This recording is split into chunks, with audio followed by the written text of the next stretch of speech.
Yes, good morning. I'd like a standard weather briefing for Avia. Well, my grandfather used to own an airplane. He had a Cessna 172. And it was his hobby, certainly, one of many, but something that I remember pretty vividly as a child. That was a wonderful memory, and I didn't really get to revisit that until somewhere, probably 5 years ago after one of our tours. And I flew in the right seat of a plane down at Boeing Field, and it just connected with me. I knew that this is it. This is it for me. This is what I want to do outside of the band for inspiration, you know. Salve galera, segunda parte da discografia comentada do Queensryche que vocês tanto pediram e um episódio que vocês vão ouvir muitas atrocidades. Ou não. Esse vai ser polêmico, hein? Ou não. Roda a vinheta.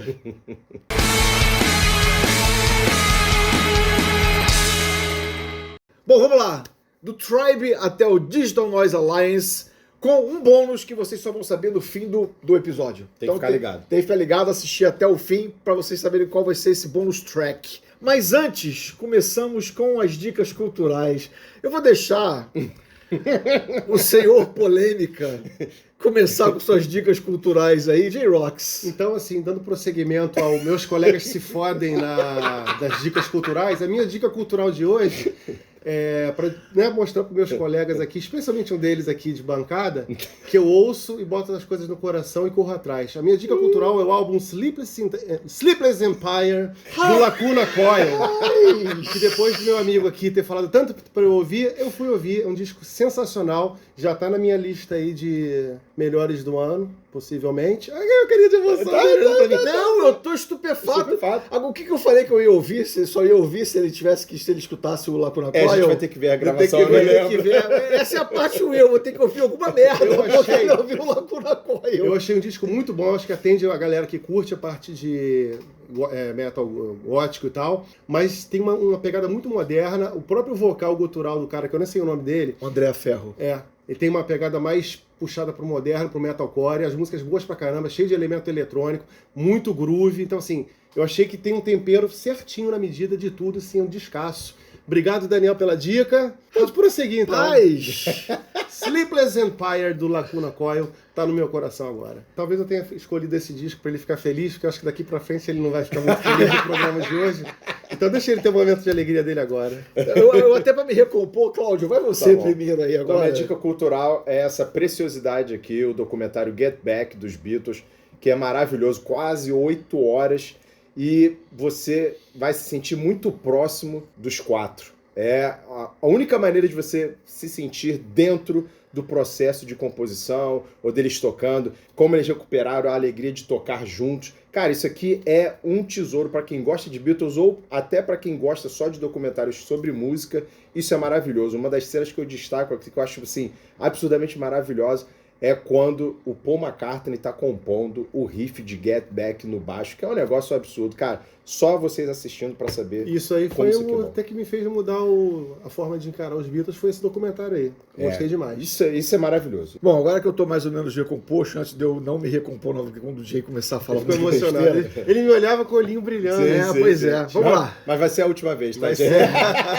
Vai ser com olhos furiosos daqui para frente. Twin Peaks, Arquivos e Memórias, do Brad Dukes, o livro que eu ganhei recentemente, comecei a ler. Cara, mais um lançamento do Dark Side que capricha pra caramba nos lançamentos. E é um livro bacana, porque a maneira como a narrativa dele é mais ou menos como aquele Louder Than Hell, que fala sobre heavy metal, e o Nothing But a Good Time, que fala de hard rock. Oral Story. Exatamente. Uma história contada por quem viveu. Então, aqui são os personagens, diretores, gente de equipe técnica. E tem um negócio muito legal que o Marca Livros é a torta She's my cherry pie. É a torta de cereja que o Dale Cooper adorava. Com café, né? Com café no restaurante da Shelley. This must be where pies go when they die. Então, e detalhe, atrás tem a receita da torta e da por cima, como é que faz. Cara, o livro é muito legal, não terminei ainda, mas estou gostando pra caramba, então fica a dica pra você. Até em homenagem, o Cláudio fez uma dica cultural recentemente falando do David Lynch. Isso foi. Então fica aqui, Twin Peaks é uma das minhas séries do coração e esse livro é muito bacana. bom. E no próximo episódio você podia fazer a receita da torta e trazer pra gente. Pô, boa! Mandou bem. Gostei disso. E deixando o ar que é pra eu ficar pressionado, me sentir óbvio, pressionado. claro. Tudo vai depender da atuação de J-Rocks nesse episódio. Então não vai ter torta. Ou pode ter só pra mim e pra você. Isso é bom. Pois é, né? Acho que eu vou ter que alterar algumas coisas. Então vamos lá. A gente terminou o episódio anterior no Kill2K, que, enfim, vocês viram as avaliações, a banda sem o Chris DeGarmo, teve a turnê desse álbum que rendeu Live Evolution, duplo ao vivo, mas depois o Owen Meets, o Kelly Gray, foi demitido da banda em 2002 por causa do seu comportamento errático. Porém, ele vai aparecer aí. Ah, vai, a gente vai chegar lá depois. Aparecer. É porque comportamento errático por comportamento errático, que Né? trouxe ele de volta pra banda. Foi quem tinha também, né? Exatamente. Se preparando pro seu nono álbum, perdão, contando com EP, eles começaram a compor como quarteto. Sem o guitarrista, decidiram que não iam botar mais ninguém. Aliás, passaram até, o que eu acho meio escroto, passaram até a considerar o Kelly Gray como guitarrista convidado. Ele nunca foi um integrante da banda. Isso aí, né? Balela, era um integrante da banda. Só que num determinado momento, quem foi que entrou em contato com a banda dizendo que tinha algumas músicas e de repente poderia levar, ver como é que eles iam trabalhar juntos novamente? Quem? Quem? Chris DeGarmo? Vocês estão de bobeira comigo, né? Eu acho que ele teve que acessar o HD, que demorou um pouco pra acessar aí. Cara, você tá notando que eu tô fazendo jogos mentais com vocês nos últimos episódios? Valeu, Dig só. Valeu. Bom, o DeGarmo chegou com 3 músicas, Falling Behind, The Arts of Life e Doing Fine, e acabou compondo algumas outras músicas. Com o Michael Wilton ele fez Open, com o Scott Rockenfield e com o Michael Wilton ele fez Desert Dance. E o resto composto ali pela banda, com a participação muito forte do Scott Rockenfield e do Ed Jackson. Mas vamos lá, vamos começar para análise desse álbum. Cláudio Borges, fico até com medo de chamar o Jay, então conversa com você. Chama o pai. Bom, eu acho que o disco ele segue muito na linha do Q2K. Eu acho que ele ainda, sonoramente falando, assim, as músicas, elas estão naquela linha ali daquele Queensryche mais moderno, tentando se achar. Não tem nada a ver com o Empire, nada a ver com o Rage for Order, nada a ver com nada disso. Ele é um Queensryche ali para essa época, com a produção que muita gente acho que vai falar, a produção não é tão boa. Eu acho a produção adequada para o tipo de som que eles estavam fazendo ali. Não é uma produção maravilhosa, mas também eu não acho ela execrável, que é do Scott Olson, que era guitarrista do Heart e foi guitarrista do acústico do Alice in Chains, tocou lá violão no acústico do Alice in Chains. Então você vê que é um cara que já tá com uma perspectiva sonora diferente da que eles tinham, né? Ou, pelo menos, se encontraram ali numa junção. Eu acho o disco bom, porém eu acho que falta a música. Ou as músicas, sabe? Elas, quando acaba o disco, ele me deixa uma sensação de homogeneidade em que nada se destaca assim tão fortemente. Há destaques, claro, mas esses destaques eles passam a aparecer quando você ouve as músicas isoladamente, não quando ouve o disco inteiro. Pelo menos na minha percepção, isso ficou assim muito... Até hoje, né? Desde que eu escutei o disco pela primeira vez até hoje, ainda é a mesma percepção, não mudei. Falta aquela música que, sabe, tipo uma Jet City Woman da vida, uma Killing Words, uma Take Hold of the Flame, sabe? Essa coisa que você ouve e você fala, caramba, que música. Não tem, acho que é tudo muito homogêneo. Mas ainda assim, eu acho que é um bom álbum, seguindo ali a tradição do Q2K. É tanto que depois dessa turnê eles basicamente não tocavam mais nada do Tribe. Pois é. Depois... E a participação do Chris DeGarmo, para quem ficou ali, né, como... Eu sei que você ficou e eu também fiquei. Chris DeGarmo tá trabalhando no próximo disco do Queensryche. Falei, opa, Chris DeGarmo voltando, você pensa o quê, né? Vai ter a composição de repente mais forte, vai tentar voltar alguma coisa pro passado para ver se eles vão voltar a ter um reconhecimento que eles tiveram. Não. Não, nem os solos dele eu acho assim que estão muito assim, você fala, nossa, esse solo aqui tá maravilhoso, não tem um destaque assim, né? Eu vou pegar uma parte dessa antes de passar pro Jay. Essa história do Chris DeGarmo, ele era para ter realmente voltado pra banda. Tanto que as fotos de divulgação foram tiradas com ele, tanto a banda inteira quanto as fotos individuais, só que no lançamento do disco apagaram ele digitalmente, porque ele basicamente foi embora por causa do Jeff Tate. Não quis aturar aquele B.O., né? Pois é. Ele falou que teve segundo as declarações do Michael Wilton, do Scott Rockenfield e do Ed Jackson, teve um momento que o Jeff Tate foi extremamente rude e grosseiro com ele, falando que ninguém precisava dele ali e tudo mais. Ele simplesmente levantou e foi embora. Literalmente isso, ele levantou e foi embora depois que não tô mais. Tanto que a turnê europeia ia ser com ele. Aí quem acabou fazendo a turnê foi o Mike Stone. Eu vou chegar nele em relação a esse Que disco. já acompanha nesse disco. Que já acompanha esse disco.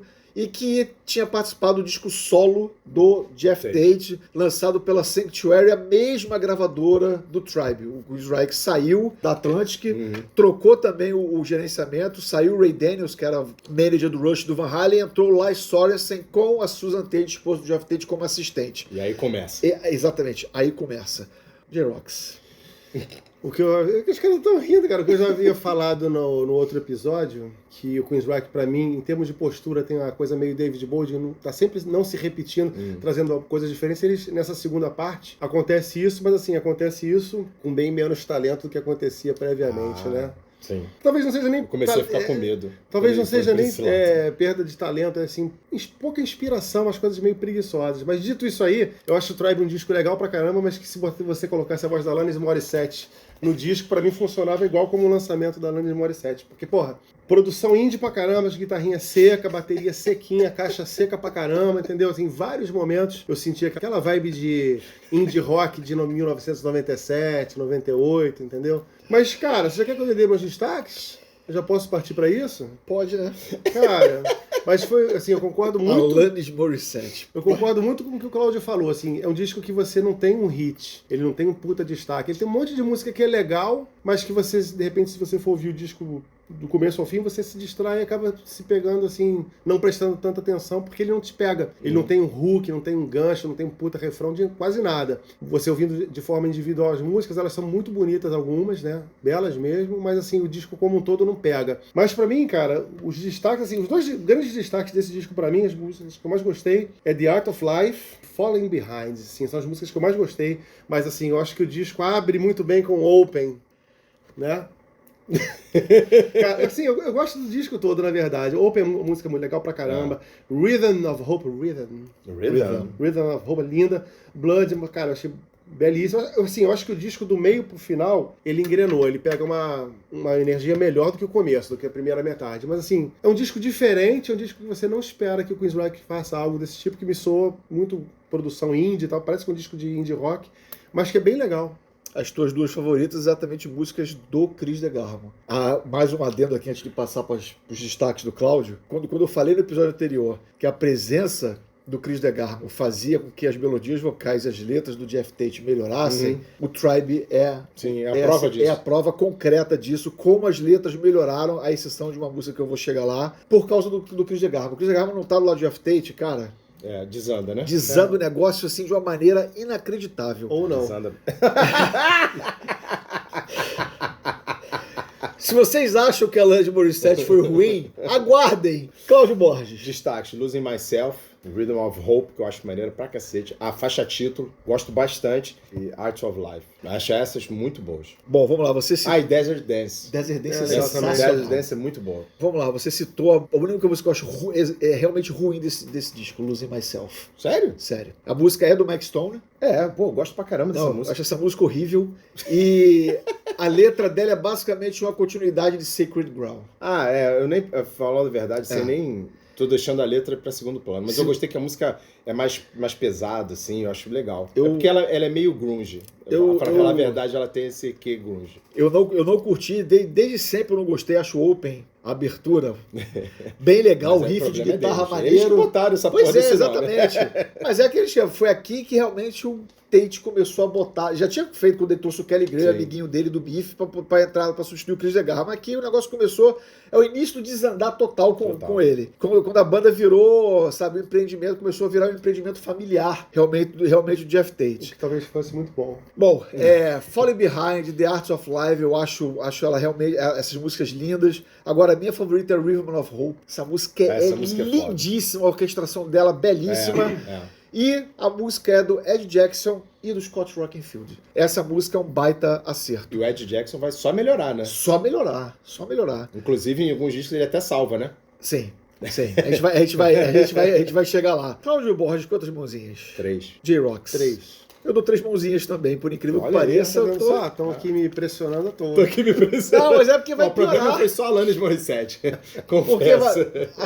vai piorar e vai piorar muito agora. Muito realmente agora. O negócio é feio. A banda saiu da Sanctuary, foi pra Rhino, que é uma subsidiária da Warner, Warner. né? Ou seja, voltaram pra uma gravadora major. Aí sim, o Lars Sorensen, depois da turnê do Tribe, levou um pé na bunda, Susan Tate assumiu o empresariamento da banda. Fudeu. Exatamente. Aí ela teve a brilhante ideia de mexer no que não deve ser mexido. É. Ela resolveu, deu a ideia pro marido, vamos fazer Operation Mindcrime Parte 2. Você tá melhor com essa cara por quê? Nada, pô. Não, nada.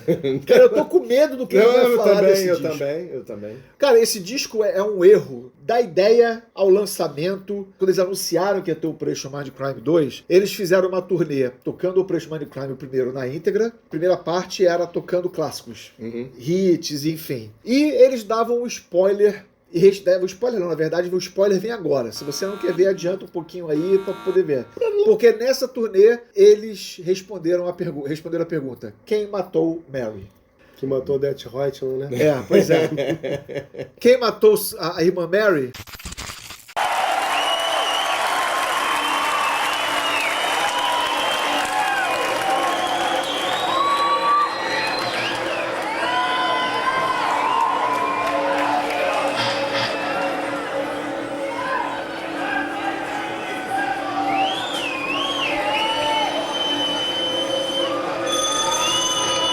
Nikki, Good evening, Mary. Dr. X here. what the fuck do you want? So sorry about all this. You understand, it's nothing personal. Just business. Where's Nikki? What did you do with him? Now I'd like you to do exactly as I say. Next to you on the table is a box. Open the lid and look inside. What do you see? A gun. That's right, a gun. Take the gun out of the box. Careful now. Put the barrel of the gun into your mouth. No. That's right. Put the barrel of the gun into your mouth. No. Now, pull the trigger. Barry. Pull the trigger. Now.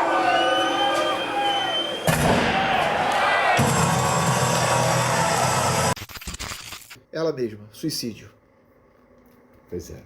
Ele conseguiu. É tipo o fim de Lost. É, cara, é isso aí. É isso aí. a saída mais burra, estúpida, Mais simplória, fácil, mais é. fácil que poderia ter. Ah.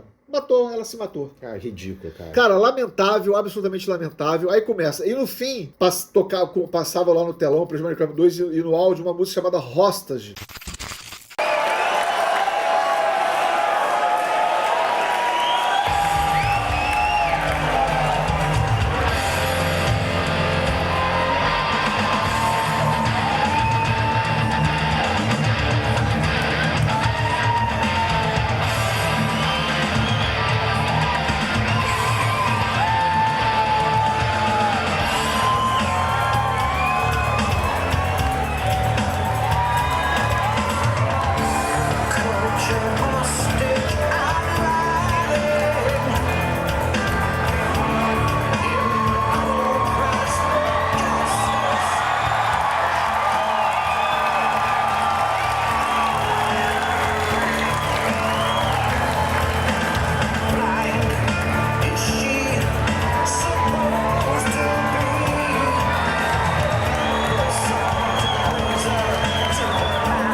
Que essa música, ela tinha sido sobra do Tribe e ficou pro Minecraft 2. Só que a versão, eu tenho uma versão em MP3 bootleg dessa música, ela é muito melhor, É porque é da banda, né?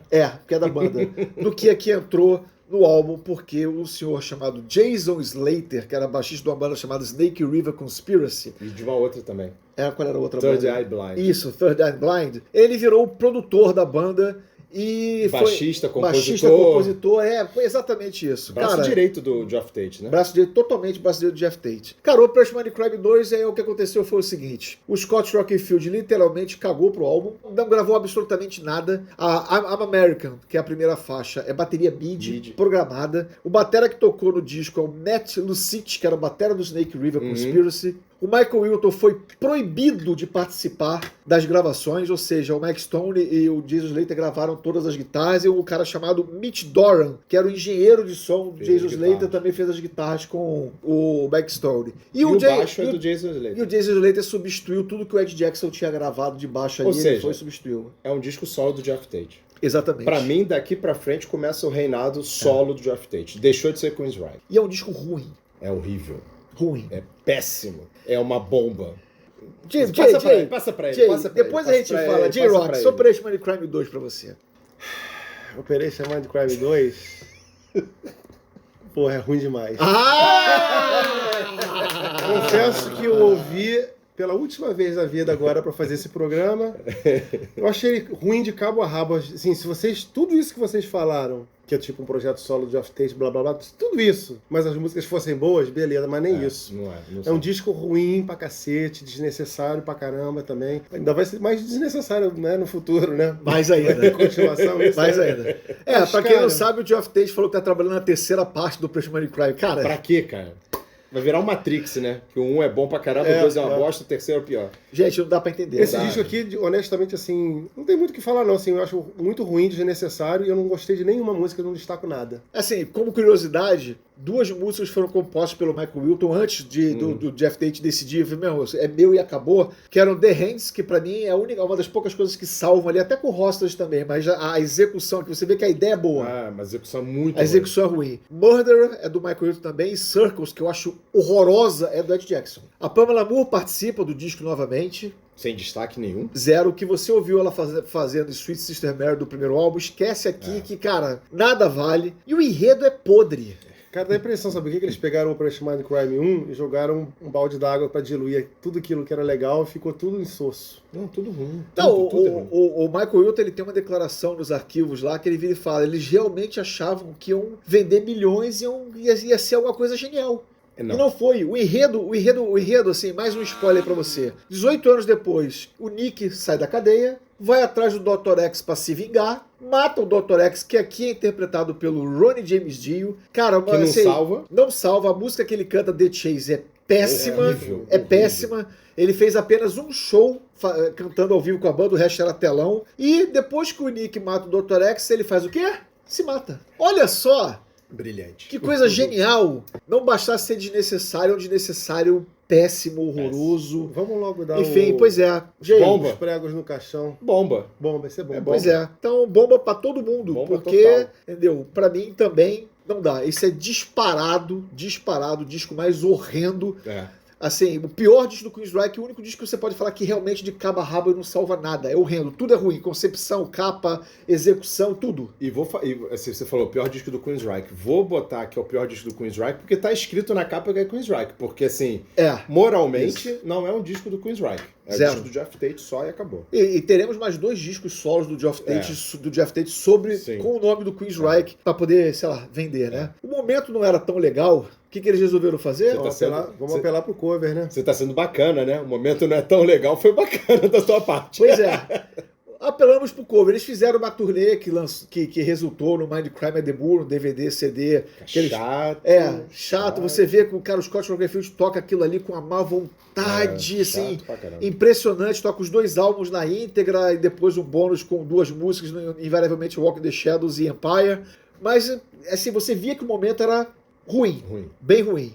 Vamos lançar um disco de cover pra resolver. Takeover 2007. O curioso é que o Queensryche nunca foi uma banda assim que apelou tanto pra cover na história, né? Aí resolveram lançar o Takeover. Cada música escolheu 2 canções e botaram lá. Enfim, vocês têm algum destaque? Não, achei disco chato, desnecessário, água com salsicha, água de salsicha, na verdade, né? Tem um destaque. Tudo muito parecido com as versões originais. Tudo muito isso aí, parecido. pô. Tudo muito parecido. Assim como também lá na frente falo do Billy Idol também, que, porra. Pois é. Também acho desnecessário aquela do Billy Idol. Aí eu Mas gosto tem de- uma música que eu acho bem legal. Que eu acho, essa ficou muito legal. Welcome to the Machine. Ficou. Essa é a única música do disco que eu falo assim, cara, essa música dá vontade de ouvir. É que eu acho que tem a ver com o universo do Queensryche. E aí eles mandaram bem, porque o restante, cara... A Neon Knights é legal? Mas é igual. É igual, não muda nada. E assim, e não muda nada e não traz a força que a original tem. Sim. Então já perde. Synchronicity 2. Ficou horrível. Ficou horrível. Horrível. Os Red vocais do Rain. Jeff Tate e Synchronicity estão péssimos. Cara, as guitarras não estão boas. Red Rain do Peter Gabriel, que é uma música sensacional, uma das minhas músicas favoritas do Peter Gabriel, porque eu amo o Peter Gabriel solo, acho foda. Cara, ficou sem a finesse, que é uma coisa que o Queensryche sempre foi conhecido por ter, perde. Odisseia. Que negócio horroroso. Que negócio pavoroso. Falei, cara, não. E Eles nem... podiam ter gravado o Odyssey do The Elder, né? também não ia salvar, não. E Tinha nem que vou... ter, tinha que ter, né? Não, mas nem vou falar de Bullet the Blue Sky. Nem vou falar. Não vou falar. Me recuso a falar. Porque, Não é a versão cara, boa. Não, não é. E apesar do... Sepultura é muito melhor. Ah, sim. E apesar de ser um álbum com Mike Stone, essa versão, obviamente, de Bullet do Blue Kelly Sky Gray. é com Kelly Gray. Mas eu acho que isso aí muito sabe o que reflete. Ah. Você ouve o disco que eu te falei, que é Água com Salsicha, ele falou que também não acrescenta em nada. É que você vê que é uma banda que na época estava totalmente perdida e o disco não tem alma nenhuma. É isso aí. É isso aí. Mas é Um isso disco mesmo. sem alma nenhuma. Os destaques que eu separei aqui, além de Welcome to the Machine, eu gosto muito de For the Love of Money do Dio Jason, a escolha do Ed Jackson. Ah, tu gostou mesmo? Eu achei legal essa versão. Mas assim, essa versão não, né? Esse cover, porque não tem versão no álbum. Mas o disco é tão, como o Jay falou, água de salsicha, que, cara, você pega aí no Endo, Neon Knights e Red Rain, que são músicas que a gente comentou aqui, que você fala que elas estão entre as melhores, pra você ter uma ideia de como o disco é. Sabe, não acrescenta absolutamente Zero. nada. Zero. É, digamos, a capa é legalzinha, ele é bem produzido Bem dessa produzido, vez. é verdade. Bem tocado até, tudo direitinho, mas, cara... Eu não acho a produção do Jason Slater, até pra frente, ruim. Mas a produção do American... Não, até não. isso, o Operation American Do 2, até a Operation Crime, produção é até ruim. a produção é ruim, mas pra frente você vai ver que a produção dele não é tão ruim assim. Pois é, não é tanto. Mas é curioso que a partir daí da frente ele teve a ajuda do Kelly Gray na produção com ele. que né? melhora bastante, né? Pois também. é, Então porque- acho que pode ser isso também. Bom, Jay, quantas mãozinhas pro takeover? Ah, dá uma aí. Cláudio, Eu acompanho o Jay, uma. Dá Eu uma vou- aí. eu vou dar duas porque eu gosto de cover. Acho que é tudo bem tocado, bem feito, mas é um disco que, assim, é duas. Tá bom ali. Eu tô dando um por causa de Welcome to the Machine. Só, por isso que tem um. Se tivesse mais uma que eu tivesse gostado, eu dava duas, mas não tem. Depois disso aí, vamos fazer um novo álbum conceitual. Porra. Vamos enterrar a cabeça na areia de novo. American Soldier 2009, o disco que aí, como eu falei antecipadamente, o Jason Slater divide a produção com Kelly Gray, e é mais um álbum solo do Jeff Tate. É o primeiro álbum na história do Queensryche que não tem uma música composta pelo Michael Newton. Zero. Primeira vez, E ele também virou e falou assim, o conceito do disco interessou a banda inteira. Sim. Ah, O conceito é legal. O conceito é legal. E tem umas eu músicas que são confesso que legais. essa parada de American Soldier, esse conceito de American, não sei o que, me irrita. Que se fosse um disco foda, eu já ia achar que é ruim. Essas coisas de o americano, o exército, o soldado que volta. Ah, cara, eu odeio essa merda, na boa. Tu não gosta de Rambo? Eu gosto de Rambo porque o Stallone é foda. Mas esses conceitos de o americano que salva o mundo. Ai, E meu porque Deus, originou cara. o Rambone também, né? Rambone é melhor. Não, mas o conceito ele parte disso, mas ele parte pra uma coisa Mais pessoal. Mais pessoal. É, eu sei, eu tô ligado. Porque mas, cara, o- De o- não se irrita. ajustar, aquela coisa. O pai do Jeff Tate, ele serviu ao exército. Aí o Michael Newton vira e fala que todo mundo na banda, inclusive ele interessou, porque todo mundo tem. Sim, teve tem, familiar, tem, pai, Todo o avô, americano tem. Tem. que serviu, etc. E aquilo ali foi interessante. Eles têm isso. Eles têm, pra É do caramba. americano isso aí. É. Só que, cara, Cara, você vai nos Estados Unidos, quando você vê um militar, assim, em aeroporto, por exemplo, tem gente que quase bate continência pros caras, os caras têm um tratamento diferenciado, essa coisa toda, eles têm mesmo. cara, Essa coisa. o militar, o reformado lá, tem desconto pra entrar nos parques da Disney, por É. exemplo. Assim, Nossa, que vantagem do caralho. Não. Vai para a guerra, se foda durante Não, 3 anos e entra com $10 de desconto no Mas você Disney. tá entendendo? É isso, assim, é escroto, você analisando friamente é escroto, mas os caras fazem qualquer coisa pra poder botar lá que, sabe, eles têm alguma benesse. Esse foi um álbum gravado por quarteto, porque o Foi. Mike Stone é demitido, né? O Mike Stone foi demitido. É engraçado como todo mundo que foi colocado na banda pelo Jeff Tate, de alguma maneira depois ficou sai. do lado do Queensryche. Foi porque ele voltou. Ele voltou, exatamente. Ele foi expulso da banda sem o consentimento dos outros, porque, segundo o Tate, estava exigindo mais dinheiro. É. Segundo E ninguém eles. pode exigir mais dinheiro. Ninguém pode exigir mais dinheiro. Pois é. Aí o curioso é que o próprio Mike Stone tem depoimento dele falando isso nos arquivos lá judiciais e ele não é rebatido, né? Então alguma coisa ali estava muito Mas estranha. o doutor Daniel não ficou por dentro do processo. Eu li aquilo tudo, Leu cara. tudo, Eu leu tenho tudo. tudo guardado em casa, os PDFs, eu li aquele Daqui a pouco eu vou negócio chamar ele todo. pra dar algum depoimento.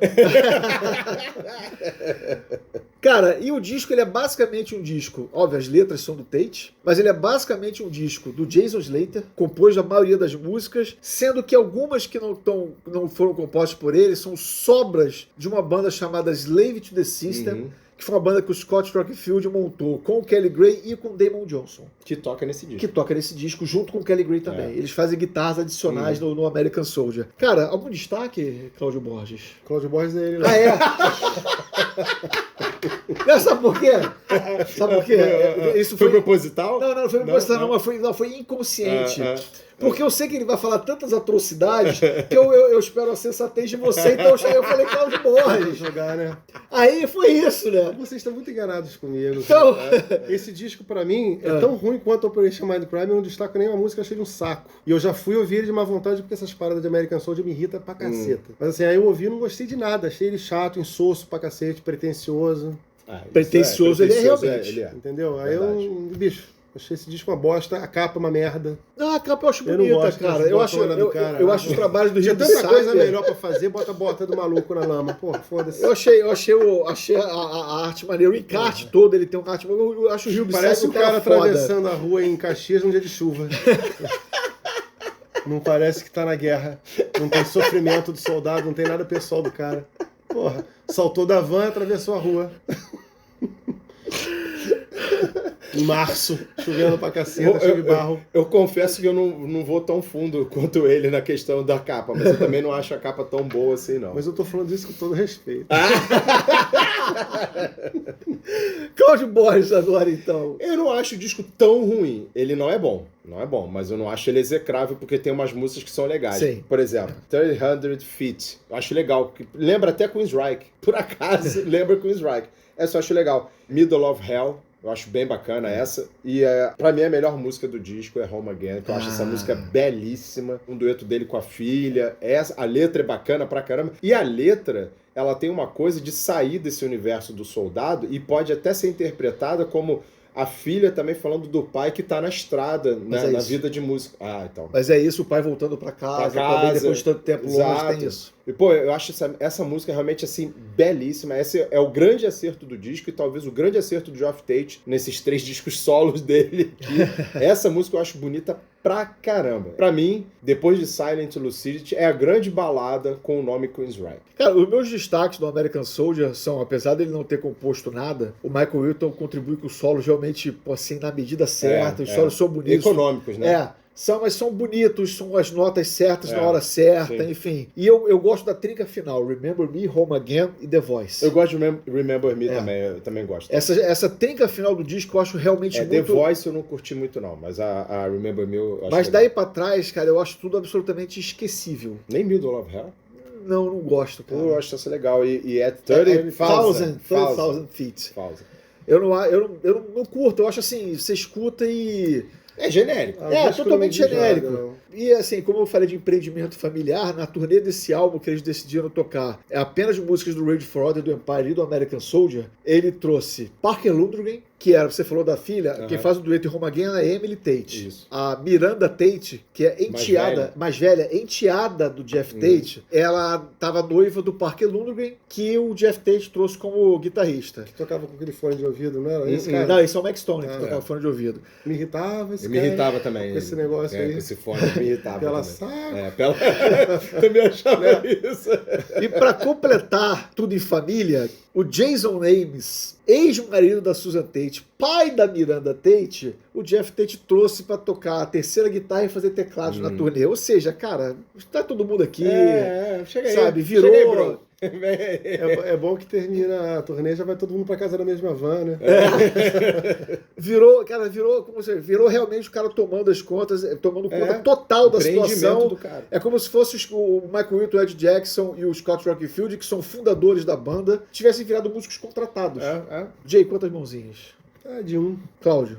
Eu vou botar 2. Eu também dou 2 mãozinhas, porque essas 3 músicas no fim eu acho realmente elas muito boas. E tem o Michael Wilton que mostra que é profissional. Sim. Que aí ele é tão profissional que não quis participar desse disco novo porque viu a cagada que ia ser. Pois é. Aí estamos falando de Dedicate to Chaos. Que é maravilhoso. Melhor disco dessa fase aí, dessa segunda parte aí. Um disco bom pra cacete. Já vou me adiantando. Um disco poderia dizer eu, que é um disco de dance metal. Dá licença que eu vou ali no banheiro, já volto. Cheio de... Vocês podem sair. Vou ter aqui pra frente. Deixa ele aí. Deixa eu pegar meu café aqui rapidinho. Pode ficar à vontade. Um disco cheio de groove, com um cheiro danado de Prince, que isso foi a parada que mais me cativou nesse álbum. As músicas boas, cara, muito refrão bacana pra caramba, produção boa demais, e muito em função dessa pegada mais dance do álbum, o baixo tá muito presente. Eu, porra, bicho, adorei. Pra mim esse disco aí. Vou até colocar aqui os destaques. Eu coloquei destaques só porque eu sou obrigado, porque na verdade eu acho o disco inteiro de cabo a rabo perfeito, maravilhoso mesmo. Mas eu coloquei aqui como destaque pra vocês. Eu vou me adiantar, porque esses caras aqui não querem saber de nada. A mesma forma que eu falei do Tribe, a música Open, Get Started, começa muito bem no álbum. Hotspot Junk é Prince, cara, me deu vontade de ficar na sala de casa com uma calça branca apertada dançando. Got It Bad, porra, maravilhosa. Mas assim, vou direto nos meus destaques. Around the World, porra, incrível. At the Edge, maravilhosa. Retail Therapy, talvez seja a melhor do disco. E o disco fecha com Big Noise, cara, que o barulhão pra mim foi foda. O disco é bom pra cacete, pra mim 5 mãozinhas, e os caras vão falar só besteira agora. Podem voltar? Vamos tentar restabelecer a sanidade. A ordem, né? Sem contar a produção, que é super cristalina. Cara, A produção, eu concordo com você que a produção é boa. Kelly Gray e Jason Slater, que compuseram um monte de coisa no álbum também. Muita participação do Scott Rockenfield e do Ed Jackson. Aí, vamos lá, a banda saiu da Rhino, foi saída da Rhino, assinou com a Loud and Proud, que era a subsidiária da Roadrunner, único álbum por essa gravadora. Também, né? Pois é. Mais um disco sem nenhuma música do Michael Wilton, sendo que provavelmente ele não gravou quase nada desse disco aqui. Quase não tem guitarra no disco. Pois é, o Parker Lundgren gravou algumas coisas, o Kelly Gray gravou algumas coisas, mas ficou por isso mesmo. Detalhe, muita coisa composta pelo Kelly Gray, Jason Slater e o Randy Gaine, que era o tecladista do Biff, junto com o Kelly Gray e o Jeff Tate, que foi o tecladista do Chris Wagner na turnê do Rage for Order. Ou seja, desde aí, ó, o Jeff Tate já... Vou trazer meu amigo. Vou trazer meu amigo. E vai continuar com ele, né? Cara, esse disco ele se resume da seguinte maneira. Como eu falei que tem muita participação do Scott Rockenfield, ele foi um entusiasta desse álbum. É mesmo. É engraçado quando ele falou dance metal. O Scott Rockenfield falou que esse disco era uma... começa. De vez em quando você vê que até um músico do calibre do Scott Rockenfield fala umas merdas. É por isso que o Jay falou esse monte de cagada que ele falou agora há pouco pra vocês. Ele falou que o disco era uma mistura do Empire com Rage for Order com uma pitada de dance. Nunca. Sei lá, mas o disco é muito bom. Esse disco aí eu fiquei ouvindo várias vezes, assim, achando inteiro foda. Eu tinha certeza disso. Eu tinha certeza absoluta que ele ia chegar aqui e ia falar isso. Mas essa você não decepcionou. Né? Não decepcionou mesmo. Eu sabia, a gente tinha comentado antes, ele vai... Só que eu não imaginava que ele fosse tão alegre. Também não 5 mãozinhas eu não achava que ele ia dar, não. Eu achava que ele ia ficar entre 3 e 4, por aí. Né? Mas 5 ele realmente... Aí surpreendeu. Bom, depois eu falo de algumas coisas aqui. Eu tô, cara. Porque esse disco, cara... A gente tava, antes de gravar o programa, a gente tava falando um pouco, assim, não sei o quê. Ele começou a soltar umas pérolas. Aí eu falei assim, pô, cara, tem música aí que lembra até Prince. Quando eu falei isso, os olhos dele brilharam. É isso aí, ele apontou pra mim. Eu falei, é isso aí. Eu falei, fudeu. Acabou, já vi. Ali eu sacramentei que ele realmente... Quando eu tava ouvindo, eu falei, cara, você lembra muito Prince. Aí quando você falou, eu fiquei, pô, caralho, a gente se conectou. Não, e tem mesmo Hotspot Junk, Got It Bad. What We Do. Que é horrorosa. É a pior música da história do Queen's Rock. Essa música não é legal, não. É mais ou menos. É mais fraquinha do disco. Cara, mas é maneira também. O What We Do. Ainda tem a mãe de escrever o What We Do diferentinho. Tem isso. É que nem Big Noise com Z. Noise com Z. Cara, o Chris Rock ele fez um negócio chamado Cabaret Tour. Que, assim... Cara, o que eu vou falar daquilo? Não acho melhor nem falar nada sobre aquilo. Bicho, era assim, o circo dos horrores. Você olhava em diversos momentos pra cara de algum... O Michael Wilton, por exemplo, até mesmo... Tava envergonhado. Sabe? É exatamente isso. Vergonha alheia. O que eu tô fazendo aqui? Esse disco... Caraca, Daniel, é sério? Sério? É duro. Olha só, vamos lá. É duro mesmo. Eu salvo... Higher é um negócio pavoroso. Nossa, cara, olha só. Pavoroso. God Bad, Higher, I Believe, Loving You, The Lie, What We Do, Hotspot Junk. Junk. Cara, Jesus, que é do Ed Jackson. É, pois é. Cara, elas são assim... Absurdamente ruins. Absurdamente ruins. É uma coisa...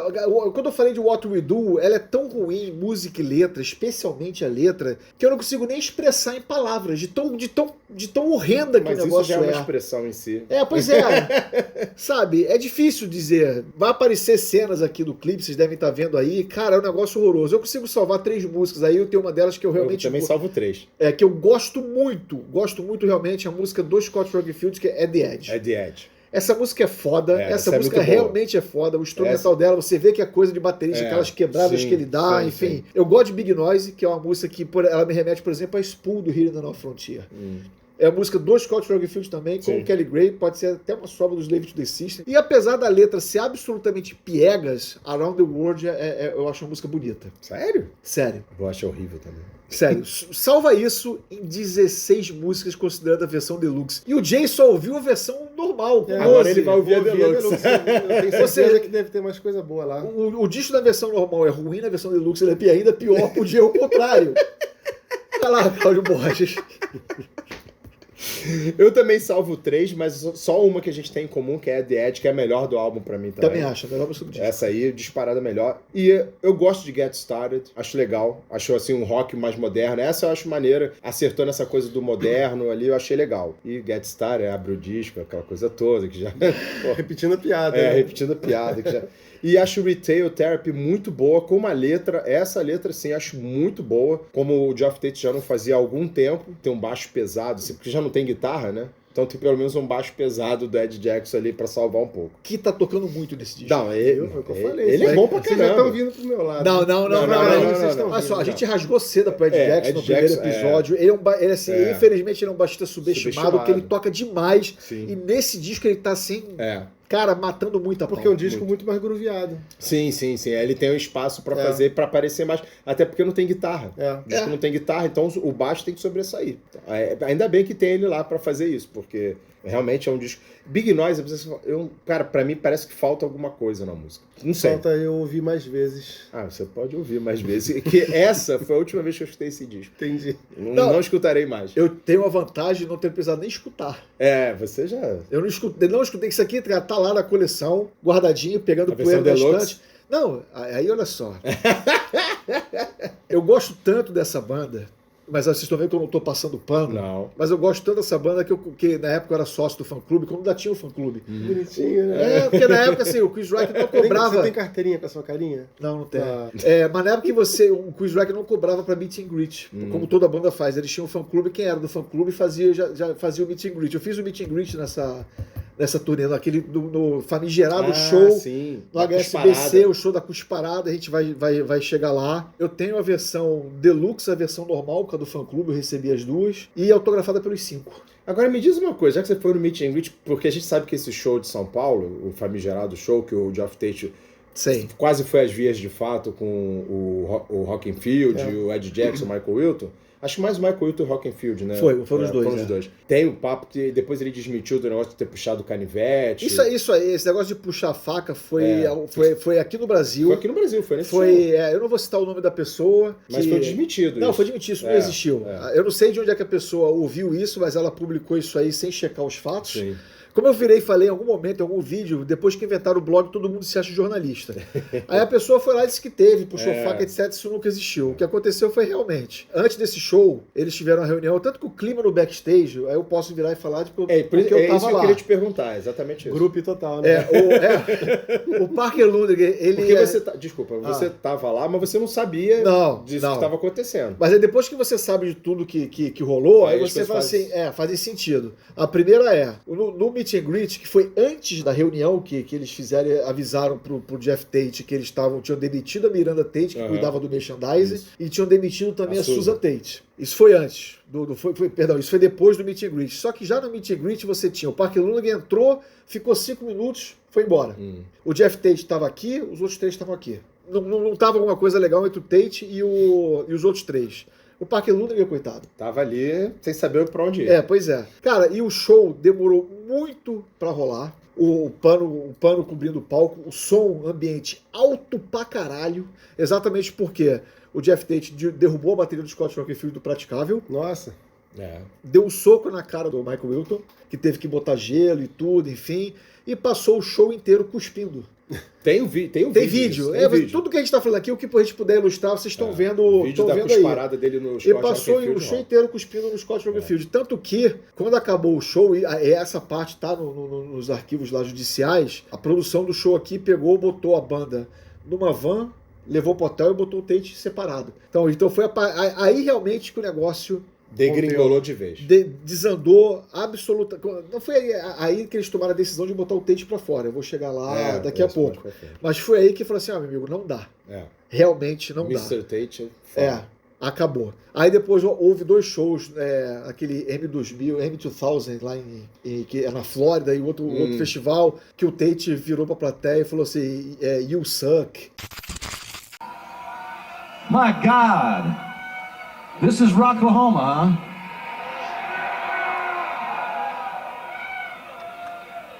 I think we played here 2 years ago.